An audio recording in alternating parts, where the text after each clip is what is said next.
sitting that I did not get to complete from Spooktober. And so tonight, I'm going to tell you about the Enfield Poltergeist. And it does have a true crime spin on it. So hopefully you enjoy this video. I would love to do more content like this here on my channel on a regular. So if you like this, please give this video a like so I know that it is the kind of stuff you want to see. So the Enfield Poltergeist is one of the most famous ghost stories in the world.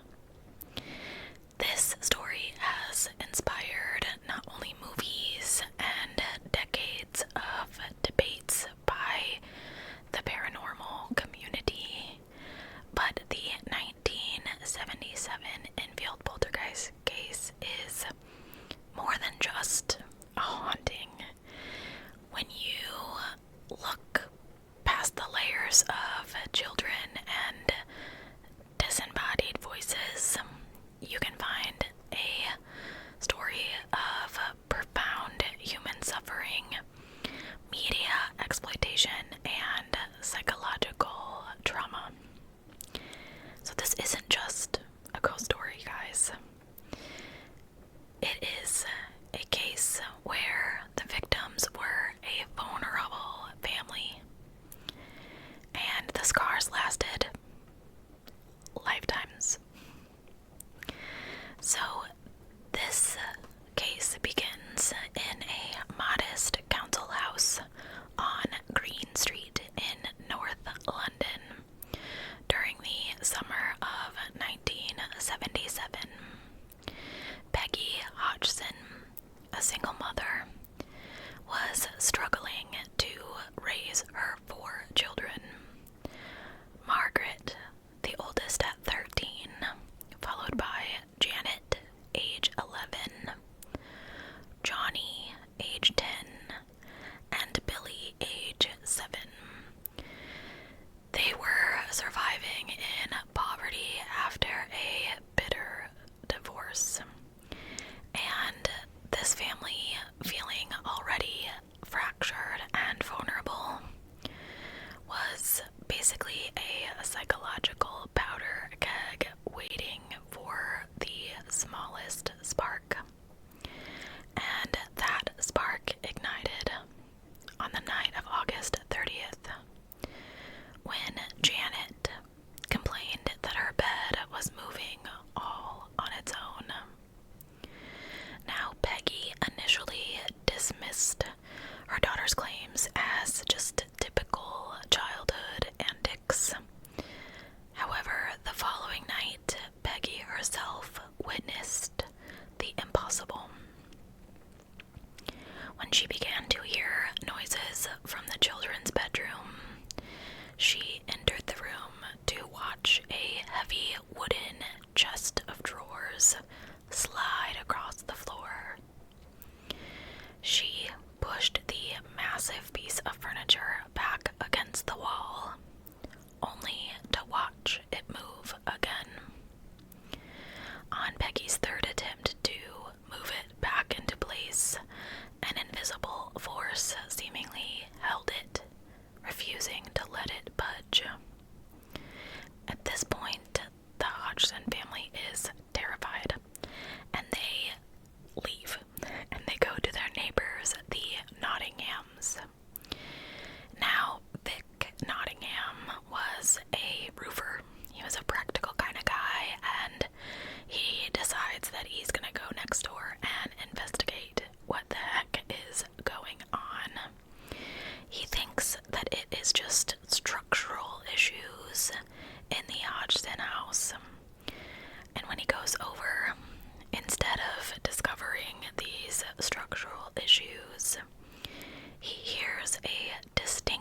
days, the Hodgson family, their private nightmare became a public spectacle.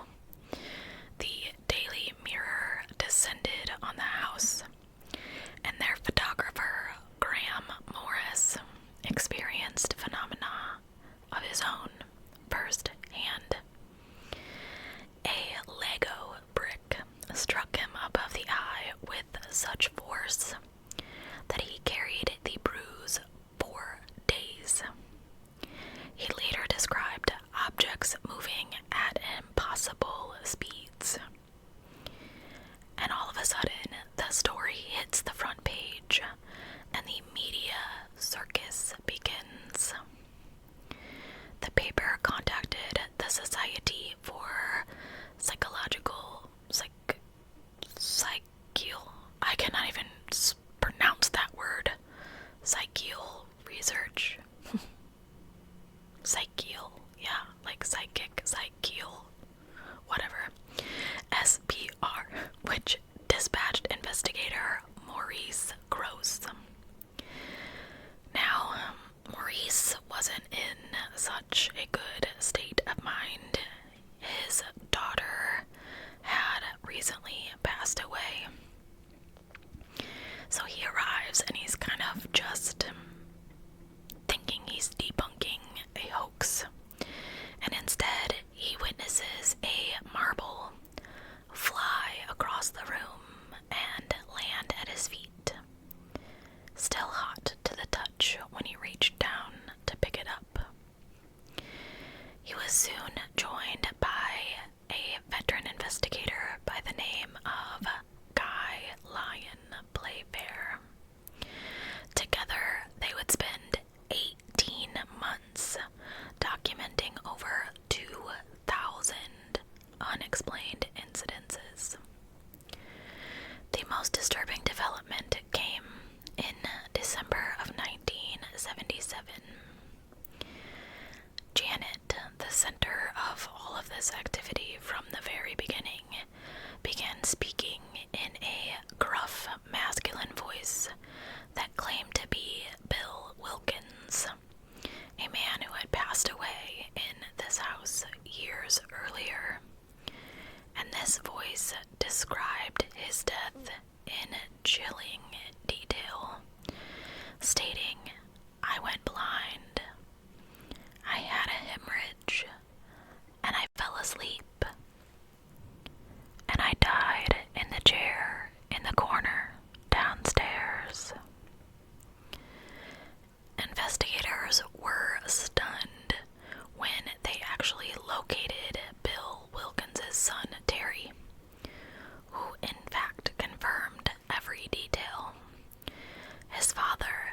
glass itself. But as this phenomena intensified, so did the psychological damage. Janet, at the epicenter, began exhibiting deeply disturbing behavior. She would frequently smack her forehead against the wall so violently that investigators feared for her life. And Peggy is watching her children be terrorized, and she suffers a complete breakdown from the stress and exhaustion of all of this. The situation becomes so severe that Janet was temporarily sent to Maudsley Psychiatric Hospital for evaluation. Doctors conduct comprehensive tests for epilepsy, brain damage, and mental illness, and all come back normal. Janet, by all medical definitions, was a healthy, sane 11-year-old child. But tellingly, during her 6-week absence from the house, the paranormal activity at 284 Green Street dropped to basically nothing. Within 30 minutes of Janet's return, though, it resumed with renewed intensity. So this family is trapped. They're not only victims of this alleged entity, but also of the relentless media circus that has turned their trauma into entertainment. They received no financial compensation, and their working class background basically left them powerless to stop anything. So this is where the story shifts from paranormal, mystery type to true crime as we usually speak of. The cost of the Enfield poltergeist was not just psychological, it was fatal. In 1981, just a few years after the phenomena, Johnny Hodgson, 10 years old at the time, of the original hauntings, had been sent away to boarding school, and he passed away at the age of 14. The people close to the family believe that the trauma of the Enfield events contributed towards severe behavioral problems that ultimately proved fatal for Johnny. Decades later, the house claimed another victim. Peggy continued to live at 284 Green Street long after her children grew up and the cameras left. In 2003, she passed away of cancer in the very same chair, in the very same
family was re-traumatized daily by media frenzy that offered no support, no compensation, and basically turned their suffering into a spectacle. However, whether the force tormenting the Hodgson family was paranormal or psychological, the consequences were undeniably real for them. The Enfield case remains a dark intersection of unexplained phenomena and very explainable criminal level negligence of the media machine. So, I hope that you guys enjoyed that video. Again, like I said, if you like videos like this and you would like for me to cover more things of a spooky nature, definitely like this video and leave me a comment down below so that I can continue to make content like this. Not necessarily, hauntings or things like that. I do have a couple other hauntings in the works, but I would love to do conspiracy theories and dive into things. Like, I really want to do more of the gone too soon content that I used to do a long time ago. I have Bonnie and Clyde ready to go. I have Alcatraz ready to go. I have something else that's I can't remember, but I just haven't had the time to sit down and film them or the drive, but I'm starting to feel a little bit better. My phone was going off, and a little bit more like myself. What in the Sam? Okay. Anyway. So if that is kind of your jam, let me know so that I can try to make some extra content for you. Oh, the rain's coming back.